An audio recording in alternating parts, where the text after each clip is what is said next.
एक बार की बात है, रामपुर नाम का एक छोटा सा गांव था। उस गांव में शिवा अपनी माँ रमा और पिता सुरेश के साथ रहा करता था। शिवा के माँ पिता खेत में काम करते थे। उनके परिवार की आमदनी कम होने के कारण उनके हालात अच्छे नहीं थे। शिवा के माँ पिता अनपढ़ थे, लेकिन उन दोनों को पढ़ाई का महत्व पता था। एक दिन रमा और सुरेश बातें कर रहे थे। हमें शिवा को पढ़ा लिखा कर एक अच्छा आदमी बनाना है। हाँ रमा, तुम बिल्कुल सही कह रही हो। उसे हमें पढ़ा लिखा कर एक बड़ा आदमी बनाना है। उसकी भी जिंदगी हमारी जैसी गरीबी में नहीं जानी चाहिए। पिताजी, आप चिंता मत करो। आप देखना, मैं एक दिन बहुत बड़ा आदमी बनूंगा। हाँ मेरे लाडले, तू जरूर बड़ा आदमी बनेगा। चलो अब जल्दी से पढ़ाई खत्म कर खाना खा लो।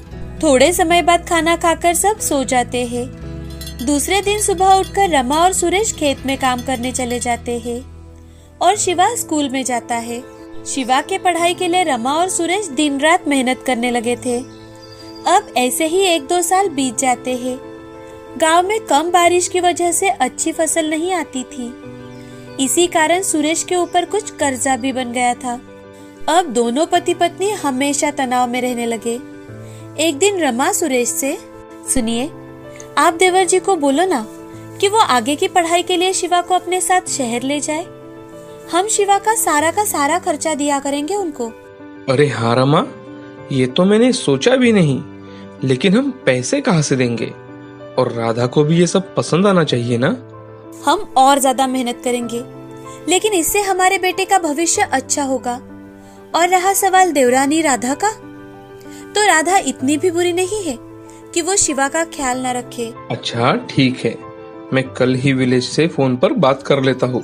ऐसा कहकर वो काम में लग जाते हैं। दूसरे दिन सुरेश अपने भाई विलेश को फोन करता है। हेलो विलेश, कैसा है भाई? हेलो भैया, मैं ठीक हूँ। आप सब कैसे हो? हम सब ठीक है विलेश। तुम और राधा कैसे हो? हम भी बहुत अच्छे हैं भैया। विलेश, मुझे तुमसे एक बात करनी थी। अरे बोलो भैया, क्या बात है? विलेश, मैं सोच रहा था कि शिवा को तुम्हारे यहाँ पढ़ाई के लिए शहर भेज दूं। इधर अब आगे की पढ़ाई के लिए उसे दूसरे गांव भेजना पड़ेगा, और मैं नहीं चाहता कि हमारी तरह उसकी भी जिंदगी गांव में ही कट जाए। अरे भैया, इसमें पूछने वाली क्या बात है? वैसे भी अगले हफ्ते हम गांव आ ही रहे हैं, तो शिवा को अपने साथ लेकर ही जाएंगे। भैया, आपने और भाभी ने मेरे लिए कितना कुछ किया है। आप शिवा का बिल्कुल टेंशन मत लीजिए। बातें कर दोनों फोन रख देते हैं। कुछ दिन बाद विलेश और राधा दोनों गांव में आते हैं। विलेश और राधा को उनके हालातों के बारे में पता चलता है। तभी राधा, दीदी, आपके घर के हालात इतने खराब है, लेकिन आपने हमें एक बार भी नहीं बताया। क्या बताते राधा, हमारा तो यह हमेशा का ही है, लेकिन तुम शिवा का ख्याल रखना, यही हमारे लिए बहुत है। आप बिल्कुल चिंता मत करो दीदी, मैं शिवा का पूरा ख्याल रखूंगी। उस शाम सभी मिलकर बहुत सारी बातें करते हैं और फिर खाना खाकर सो जाते हैं। दूसरे दिन शिवा अपने माँ पिताजी का आशीर्वाद लेकर अपने चाचा चाची के साथ शहर चला जाता है। शहर जाकर उसके चाचा शिवा का एडमिशन एक अच्छे स्कूल में करवाते हैं। शिवा अब स्कूल जाने लगता है। शिवा की चाची राधा भी उसका अपने बच्चे की तरह ख्याल रखती थी। ऐसे ही कुछ दिन बीत जाते हैं। एक दिन शिवा के पिताजी खेत से आ रहे थे कि तभी उनका एक्सीडेंट हो जाता है और उसी में उनकी मौत हो जाती है। ये बात सुनकर विलेश और राधा बहुत दुखी हो जाते हैं। दोनों शिवा को लेकर गांव आते हैं। कुछ दिन बाद सभी क्रियाकर्म पूरे हो जाने के बाद सभी वापस शहर लौटने की सोचते हैं कि तभी, भाभी, आप भी हमारे साथ शहर चलो। आप अकेली यहाँ क्या करोगी? नहीं विलेश, तुम शिवा को ही अपने साथ लेकर जाओ। मैं कुछ दिन यही रहूंगी। ठीक है भाभी। माँ, तुम अपना ख्याल रखना माँ। हाँ बेटा, तुम अच्छे से पढ़ाई करो और अपने पिताजी का सपना पूरा करना बेटा। हाँ माँ, मैं मन लगाकर पढ़ाई करूँगा। तुम बस अपना ख्याल रखना माँ। रमा शिवा को गले लगाकर बहुत रोती है। थोड़ी देर बाद विलेश, राधा और शिवा शहर के लिए निकल जाते हैं। शिवा शहर आकर मन लगाकर पढ़ाई करने लगता है। विलेश और राधा शिवा के साथ साथ उसकी माँ का भी ख्याल रखते थे। अब शिवा के पिता को गुजरे 2 महीने बीत चुके थे। ऐसे ही एक दिन ऑफिस से घर आते समय विलेश का भी एक बहुत बड़ा एक्सीडेंट हो जाता है और इसमें उनकी भी मौत हो जाती है। अब शिवा के परिवार पर जैसे दुखों का पहाड़ आ जाता है। राधा को बहुत सदमा पहुंचता है।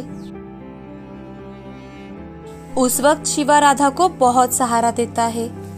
अब शिवा पर अपने माँ के साथ साथ अपने चाची का ख्याल रखने की जिम्मेदारी भी आती है। एक दिन शिवा स्कूल से घर आता है कि तभी शिवा, बेटा आज बैंक वाले घर आए थे, हमें ये घर खाली करना पड़ेगा। तुम्हारे चाचा ने ये लोन पर लिया था, लेकिन अब हम इसका लोन नहीं भर सकते बेटा। अब हमारा कैसे होगा? चाची, तुम चिंता मत करो चाची, मैं कुछ दिन का हमारे रहने का इंतजाम जरूर कर लूंगा। बेटा, मेरे पास कुछ पैसे हैं, उस पर हम कुछ दिन निकाल लेंगे। शिवा एक कमरा किराए से लेता है और अपनी चाची के साथ वही रहने लगता है। वो 9वीं कक्षा की पढ़ाई कर रहा था। अब उसे घर की चिंता सताने लगती है। एक दिन शिवा अपने चाची से, चाची, मैं सोच रहा था कि मैं भी कुछ काम करूं। लेकिन बेटा, तुम अभी बहुत छोटे हो, तुम क्या करोगे? और तुम्हारी तो अभी पढ़ाई भी पूरी नहीं हुई है बेटा। लेकिन चाची, अब कुछ ना कुछ तो करना ही पड़ेगा। मैं सोच रहा था, आप छोले भटूरे बहुत अच्छे बना लेते हो, क्यों ना मैं उसकी ही रेडी लगाऊं। शहर में कॉलेज में जाने वाले बच्चे सब वैसा खाना खाते हैं। मैंने अपने स्कूल से आते वक्त देखा है चाची। लेकिन शिवा, तुम्हें पढ़ लिख कर बड़ा बनना है। तुम्हारे पिताजी और चाचा दोनों का यही सपना था। चाची, मैं काम के साथ साथ पढ़ाई भी करूंगा, आप उसकी चिंता मत कीजिए। अगले ही दिन शिवा एक कॉलेज के पास छोले भटूरे की रेडी लगाता है। पहले दिन शिवा की रेडी पर कुछ लड़के आते हैं और वो शिवा से, अरे दोस्त, कैसे प्लेट दिए छोले भटूरे? जी बस 60 रुपए प्लेट। पहले ही दिन शिवा की अच्छी खासी कमाई हो जाती है। उस कॉलेज के आसपास कुछ भी खाने की चीजें नहीं मिलती थी, तो शिवा के रेडी पर बहुत भीड़ रहने लगी। अब राधा भी शिवा की मदद करने के लिए उसके रेडी पर आने लगती है। धीरे धीरे उनका व्यापार बढ़ने लगता है। शिवा रात में पढ़ाई करता था और दिन भर रेडी लगाकर छोले भटूरे बेचता था। बहुत ही कम समय में शिवा ने जो तरक्की की थी, उसे देखकर राधा बहुत खुश थी। कुछ ही दिनों में शिवा ने एक दुकान किराए से ली और वहाँ पर अपना छोले भटूरे का एक छोटा सा कैंटीन खोला। ऐसे ही दिन बीतने लगे। अब शिवा की अच्छी खासी आमदनी होने लगी थी और उसने शहर में जल्द ही अपना खुद का एक होटल भी खरीदा। अब पूरे शहर में शिवा के छोले भटूरे फेमस हो गए। एक दिन राधा शिवा से, शिवा, अब तुम गांव जाकर अपनी माँ को भी यही लेकर आओ। हाँ चाची, मैं भी कुछ दिनों से यही सोच रहा था। बेटा, मुझे तुम पर बहुत गर्व है। आज तुम्हारे पिताजी और चाचा होते तो वो भी तुम्हें इतना काबिल देखकर कितना खुश होते। हाँ चाची। शिवा गांव जाकर अपने माँ को लेकर शहर आता है। अपने बेटे की तरक्की देखकर रमा भी बहुत खुश थी। एक दिन रमा राधा से, राधा, ये सब तुम्हारी वजह से ही हुआ है। तुमने विलेश के जाने के बाद भी शिवा को संभाला। सच कहूँ तो शिवा की असली माँ तो तुम ही हो राधा। नहीं भाभी, शिवा ने ही मुझे संभाला है। उसने मुझे बहुत हिम्मत दी। हमारा बेटा लाखों में एक है भाभी, लाखों में एक। सच में माँ, चाची ने मुझे तुम्हारी तरह प्यार दिया है और आज मुझे कहने में बहुत गर्व होता है। मेरी एक नहीं बल्कि 2 माएं हैं। ऐसा कहकर शिवा अपने माँ को गले लगा लेता है। अब तीनों मिलकर हंसी खुशी से रहने लगते हैं। दोस्तों, जीवन में मुसीबत बताकर नहीं आती, लेकिन हमें हमेशा हर मुसीबत का डटकर सामना करना चाहिए। अपने जीवन के लक्ष्य की ओर बढ़ते रहना चाहिए। कड़ी मेहनत कर इंसान अपना लक्ष्य जरूर हासिल करता है। यही कुछ समय पहले की बात है। सुभाष अपने परिवार के साथ मुंबई शहर में रहता था। सुभाष का एक दोस्त माधव सुभाष के पड़ोस में ही रहता था, जो बहुत ही स्वार्थ बुद्धि और विचलित मन का इंसान था, जो पैसे से अमीर था। और यहाँ सुभाष बड़ा ही ईमानदार और अपने रास्ते पर चलने वाला इंसान था। जो अपनी पत्नी के साथ मिलकर गर्मी के दिनों में गन्ने जूस की गाड़ी लगाता था। शहर के पास ही उसकी खेती थी, जहाँ से वो गन्ने लाता और एकदम बढ़िया सा जूस निकाल कर बेचता था। उसके गाड़ी पर हर साल कई सारे लोग जूस पीने आते थे। इस साल गर्मी कुछ ज्यादा ही थी, तो सुभाष ने गर्मी शुरू होते ही अपने गन्ने जूस की गाड़ी शुरू कर दी। एक दिन माधव घूमते घूमते सुभाष के जूस सेंटर पर पहुंचता है, जहाँ पर कई सारे लोग जूस पी रहे थे। तो उन्हें देख माधव मन ही मन, अरे यहाँ पर तो लोगों की अच्छी खासी भीड़ है। ये सुभाष तो बहुत सारा पैसा कमाता होगा, इसे तो रहने की जरा भी ढंग नहीं है। फिर भी यहाँ पर लोगों की कितनी भीड़ है।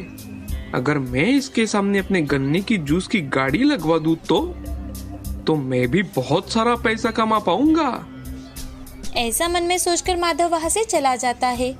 अब दूसरे ही दिन माधव सुभाष के जूस सेंटर के सामने ही अपना जूस सेंटर खोल देता है और वहाँ पर बच्चों के खेलने के लिए खरगोश, फिश टैंक ऐसी चीजें रख देता है, जिस कारण बच्चे उसके जूस सेंटर की ओर आकर्षित हो। शुरू में माधव ने भी लोगों को बहुत ही बढ़िया जूस निकाल कर पिलाया और इसी कारण सुभाष का जूस सेंटर अचानक से कम पड़ने लगा। शालिनी, ये माधव है ना जो हमारे सामने वाली बिल्डिंग में रहता है? इसी के कारण हमारा जूस सेंटर बंद पड़ने की राह पर है, ऐसा ही लग रहा है अब। आप ऐसा बिल्कुल मत सोचिए। देखिए हम क्या करेंगे, हम गन्ने के जूस के साथ साथ संतरा और मौसम्बी का भी जूस निकालेंगे और उसे बेचेंगे, ताकि हमारा काम फिर से शुरू हो जाए। शालिनी, ये काम करते करते हमें 5 साल हो चुके हैं और अब अचानक से माधव के कारण।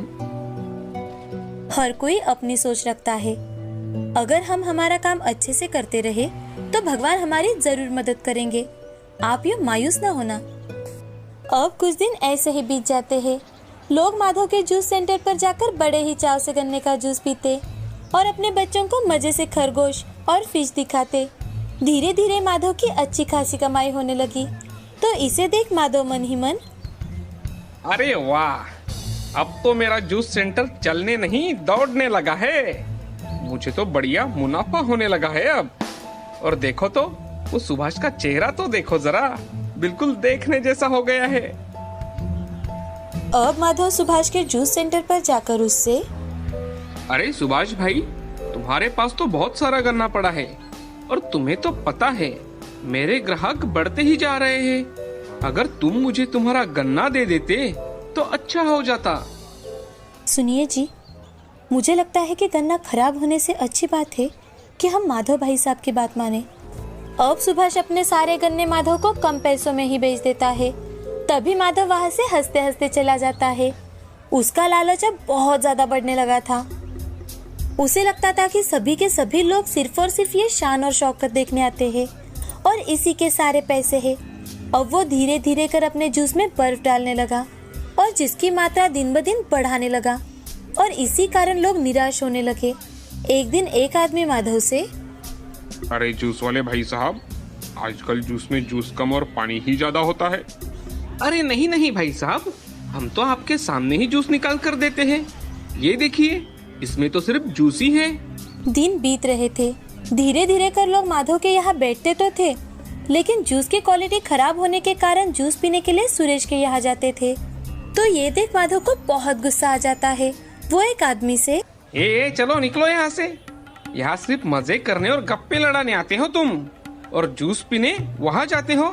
कोई जरूरत नहीं है मुझे तुम जैसे की। अरे भाई, अगर तुम अपनी क्वालिटी नहीं बदलते तो हम तो तुमसे ही जूस खरीद रहे थे ना। हाँ हाँ, खरगोश लाओ, उन्हें पालो, फिश टैंक में फिश को पालो, आप लोगों के लिए सेंटर सजाओ, काम पर लोगों को रखो और पैसे पैसे सिर्फ जूस के लो। कौन सा सही है ये? चलिए भाई निकलिए, राम राम आपको। माधव दिन ब दिन लोगों से बदतमीजी करने लगा था। माधव की इस बदतमीजी के कारण जो लोग भी उसके जूस सेंटर पर जाते, अब वो भी आना बंद हो चुके थे। वो पूरी तरह से बर्बाद हो चुका था, क्योंकि उसने अपना कई सारा पैसा इस जूस सेंटर में गवाया था। दूसरी ओर सुभाष का जूस सेंटर पहले से कई ज्यादा चलना शुरू हो गया था, क्योंकि उसने अपने जूस की क्वालिटी बिल्कुल भी नहीं बदली थी। और तो और अब उसने भी अपने जूस सेंटर को बच्चे और बूढ़े बड़ों के हिसाब से सजाया था। अब वो फिर से खुशी खुशी अपने परिवार के साथ रहने लगे। इस कहानी से हमें ये सीख मिलती है कि बुरी सोच वाले का हमेशा ही बुरा होता है।